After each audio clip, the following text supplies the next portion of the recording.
എന്താണ് ഓപ്പറേഷൻ സിന്ദൂരിലൂടെ നടന്നത്? ഓപ്പറേഷൻ സിന്ദൂർ ഇനിയും തുടരും. വെടിനിർത്തൽ നിലനിൽക്കെ തന്നെ ഭീകരവാദത്തിനെതിരായ പോരാട്ടമാണ് ഓപ്പറേഷൻ സിന്ദൂർ. അതുകൊണ്ട് ഭീകരവാദത്തിനെതിരായ പോരാട്ടം തുടരുക തന്നെ ചെയ്യും. ഇനി ഏതെങ്കിലും തരത്തിൽ പ്രകോപനങ്ങൾ ഉണ്ടായാൽ ശക്തമായ തിരിച്ചടി തുടരുമെന്നും സംയുക്ത സേന ഈ ഓപ്പറേഷൻ സിന്ദൂരിൻ്റെ കാര്യങ്ങൾ വിശദീകരിക്കവേ പറഞ്ഞു. ഓപ്പറേഷൻ സിന്ദൂരിലൂടെ ഇന്ത്യ നൽകിയത് കൃത്യമായ സന്ദേശമാണെന്ന് DGMOയെ രാജീവ് ഗായ്. ഭീകരവാദ കേന്ദ്രങ്ങൾ മാത്രമാണ് ഇന്ത്യ ലക്ഷ്യം വെച്ചത്. 9 ഭീകരവാദ കേന്ദ്രങ്ങൾ തിരിച്ചടിയിൽ തകർന്നു. 100-ലേറെ ഭീകരർ കൊല്ലപ്പെട്ടുവെന്നും രാജീവ് ഗായ് വാർത്താ സമ്മേളനത്തിൽ അറിയിച്ചു. വാക്കുകൾ കേൾക്കാം. Operation Sindoor was conceptualized with a clear military aim to punish the perpetrators and planners of terror and to destroy their terror infrastructure. What I do not state here, of course, is the often stated determination of India and its intolerance to terror. It set into motion a very diligent and microscopic scarring of the terror landscape across the borders and the identification of terror camps and training sites.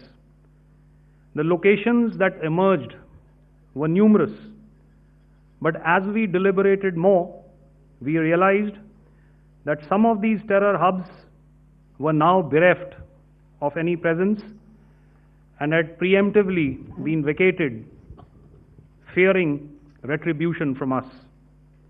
There was also a term of reference and our own binding, self-imposed restriction to target only terrorists and thus prevent collateral damage. അതേസമയം നാളെ പാകിസ്ഥാനുമായി വീണ്ടും ചർച്ച നടത്തുമെന്ന് DGMO Rajeev Gavai പറഞ്ഞു. നാളെ ഉച്ചയ്ക്ക് 12 മണിക്കാണ് ചർച്ച. പാകിസ്ഥാനിൽ വെടിനിർത്തൽ കരാർ ലംഘിച്ചതായി ഇന്ത്യ കണ്ടെത്തിയിരുന്നു. കഴിഞ്ഞ ദിവസം രാത്രി നമ്മൾ കണ്ടതാണ്. ലംഘനം തുടർന്നാൽ തിരിച്ചടിക്കാനുള്ള പൂർണ്ണ സ്വാതന്ത്ര്യം സേനാ വിഭാഗങ്ങൾക്ക് നൽകിയിട്ടുണ്ടെന്നും രാജീവ് ഗായ് അറിയിച്ചു. That my communication with the Pak DGMO was conducted at 15:35 hours yesterday and resulted in cessation of cross-border firing and air intrusions by either side with effect from 1700 hours 10th of May, after he proposed that we cease hostilities. We also decided to further speak on the 12th of May, that's tomorrow, at 1200 hours, to discuss the modalities that would enable the longevity of this understanding. It took only a couple of hours for the Pakistan Army to violate these arrangements by cross-border and across the line of control firing, followed by drone intrusions across the expanse of the Western Front.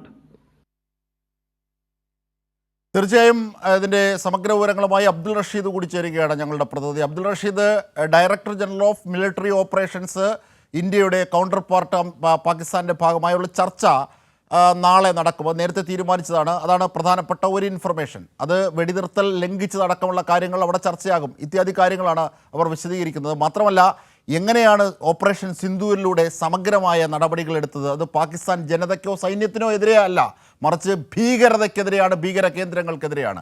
ഇതടക്കമുള്ള കാര്യങ്ങളാണ് വിശദീകരിച്ചത്. എന്തൊക്കെയാണ് സംയുക്ത വാർത്താ സമ്മേളനത്തിൽ സേനാ വക്താക്കൾ വ്യക്തമാക്കിയത്?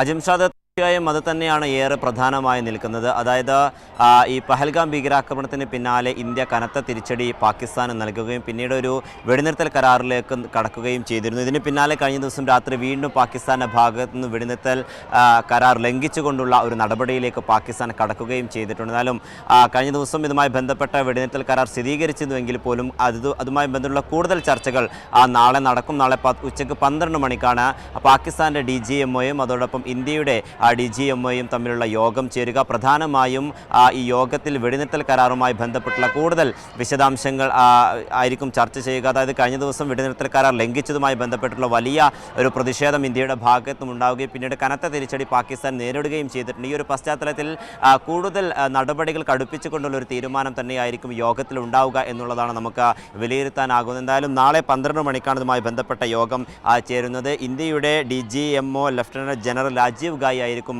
ഇതുമായി ബന്ധപ്പെട്ട യോഗങ്ങൾക്ക് നേതൃത്വം നൽകുക. അതോടൊപ്പം മറ്റു പ്രതിരോധ മേഖലയിലെ വിദഗ്ധരും ഉണ്ടാകുമെന്നാണ് നമുക്ക് മനസ്സിലാക്കാൻ സാധിക്കുന്നത്. നേരത്തെ തന്നെ അതായത് പാകിസ്ഥാൻ്റെ ഭാഗത്തു നിന്നും പ്രകോപനം ഉണ്ടായതിന് പിന്നാലെ നിരവധി കേന്ദ്രങ്ങളിൽ കനത്ത തിരിച്ചടി ഇന്ത്യ നൽകുകയും ചെയ്തിട്ടുണ്ട്. ഇതിന്റെ പശ്ചാത്തലത്തിൽ ഓപ്പറേഷൻ സിന്ദൂറിന് പിന്നാലെ ഒരു അത് വ്യക്തമാണ്. അബ്ദുൾ റഷീദ്, ഇപ്പോഴത്തെ ഒരു വാർത്ത രാജസ്ഥാനിൽ ബ്ലാക്ക് ഔട്ട് പ്രഖ്യാപിക്കുന്നതിലേക്കൊക്കെ കാര്യങ്ങൾ നീങ്ങുന്നു. എന്താണ്, രാജസ്ഥാനിലെ അതിർത്തി ഗ്രാമങ്ങളിലാണോ? അതിൻ്റെ വിശദാംശങ്ങൾ എന്തൊക്കെയാണ് അബ്ദുൾ റഷീദ്? അജിംഷാദ്, തീർച്ചയായും വെടിനിർത്തൽ കരാറുമായി ഇന്ത്യ മുന്നോട്ട് പോകുമ്പോഴും അതോടൊപ്പം മറ്റു ക്രമീകരണങ്ങളുമായി ഇന്ത്യ മുന്നോട്ട് പോകുമ്പോഴും ഇത്തരത്തിൽ ജാഗ്രത തുടരണമെന്ന നിർദ്ദേശം നേരത്തെ തന്നെ ഉണ്ടായിരുന്നു. ഇതിൻ്റെ ഒരു അടിസ്ഥാനത്തിലാണ് ഇപ്പോൾ ബ്ലാക്ക് ഔട്ട് നിരീക്ഷണം ഇപ്പോൾ തുടർന്നുകൊണ്ടിരിക്കുന്നത്. രാജസ്ഥാനിലെ വിവിധ മേഖലകൾ, അതായത് ജയ്സൽമേർ, ബർമാർ തുടങ്ങിയിട്ടുള്ള മേഖലകളിൽ ഇപ്പോൾ ബ്ലാക്ക് ഔട്ട് ആരംഭിച്ചിരിക്കുകയാണ്. അതിർത്തി സംസ്ഥാനങ്ങളിൽ ജമ്മു കാശ്മീരിലും പഞ്ചാബിലും അടക്കമുള്ള മേഖലകളിൽ നേരത്തെ തന്നെ ഇത്തരത്തിലുള്ള ബ്ലാക്ക് ഔട്ടുകൾ നിരീക്ഷണം ഉണ്ടാവുകയും പിന്നീട് ഡ്രോൺ ആക്രമണങ്ങൾ കൃത്യമായി തടയാൻ ഇന്ത്യക്ക് ആവുകയും ചെയ്തിട്ടുണ്ട്. ഇതിന്റെ ഒരു പശ്ചാത്തലത്തിൽ തന്നെയാണ് ഇപ്പോഴും ഭാഗമായിട്ടാണ് അതിർത്തി ഗ്രാമങ്ങളിൽ ബ്ലാക്ക് ഔട്ട് പ്രഖ്യാപിച്ചത്. അത് രാജസ്ഥാനിലെ ബൽമറിൽ അടക്കമുള്ള എടുത്താണ് ഇപ്പോൾ ബ്ലാക്ക് ഔട്ട് പ്രഖ്യാപിച്ചിരിക്കുന്നത്. ജാഗ്രതാ നിർദ്ദേശത്തിന്റെ ഭാഗമാണ്. പൊതുവിൽ അതിർത്തി ഇപ്പോൾ ശാന്തമാണ്. വെടിനിർത്തൽ ലംഘനത്തിന്റെ ഘട്ടങ്ങളൊന്നും ഇപ്പോൾ റിപ്പോർട്ട് ചെയ്യപ്പെടുന്നില്ല. എന്തായാലും അതിർത്തി ശാന്തമായി തന്നെ നീങ്ങുന്നു എന്നതാണ് മനസ്സിലാക്കാനാകുന്നത്. നേരത്തെ സൂചിപ്പിച്ചതുപോലെ നാളെ DGMO തല മീറ്റിങ്ങുകൾ നേരത്തെ നിശ്ചയിച്ച പ്രകാരം നാളെയുമുണ്ട് എന്നും സംയുക്ത സേനാ വക്താക്കൾ പറഞ്ഞിരുന്നു സംയുക്ത വാർത്താ സമ്മേളനത്തിൽ.